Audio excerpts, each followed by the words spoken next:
السلام عليكم ورحمة الله وبركاته.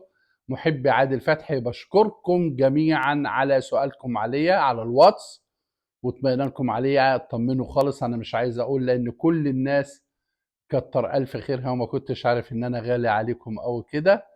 وانا حبيت اطلع اطمنكم اهوت. احنا بس انا قدامي 3 4 5 ايام بخصوص العمل يعني، وتعاقدات وكده وحاجات معينة كده بنجري فيها إجراءات وكلام من ده، عشان دي سنة جديدة إن شاء الله خير علينا وعليكم بإذن الله، وربنا يعوض على كل الناس إن شاء الله، لأن الموسم الفعلي هيبدأ عندنا من يوم 25/12.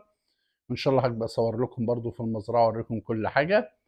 وبنبارك للمغرب إن شاء الله على المباراة اللي هيلعبها النهاردة بإذن الله على المركز الثالث ضد كرواتيا. باذن الله الفريق المغربي ينجح في الحصول على برونزيه ان شاء الله في الساعه الخامسه. بنشكر جلاله الملك محمد السادس والشعب المغربي على الحاجات الجميله اللي قدموها، وكذلك بنشكر دوله قطر وخاصه الامير تميم ابن حمد، الشيخ تميم، مليون شكر وتحيه على تنظيم افضل كاس عالم في التاريخ. يا رب يكملها على خير ان شاء الله النهارده بمباراه المغرب وكرواتيا، وباذن الله غدا بالارجنتين وبفرنسا. وبنقول لاخواتنا في الاردن وخاصه في الجنوب، حافظوا على بلدكم وسيبكم من اي حاجه، المحروقات او السولار او البنزين او كده غالي، وانتوا عارفين ان الاردن شحيحه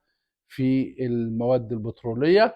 فحافظوا على بلدكم وان شاء الله كل الخير يتقدم لدوله المملكه الاردنيه الهاشميه.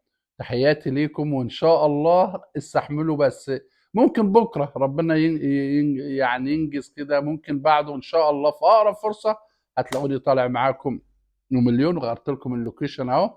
قولوا لي لو كنت اخلي، لان في ناس قالوا لي والكرسي ده هشتاله لانه عامل زي شكل الجمجمه الناس بيقولوا لي هبقى اخلي شكله. بحبكم في الله، والسلام عليكم ورحمه الله وبركاته.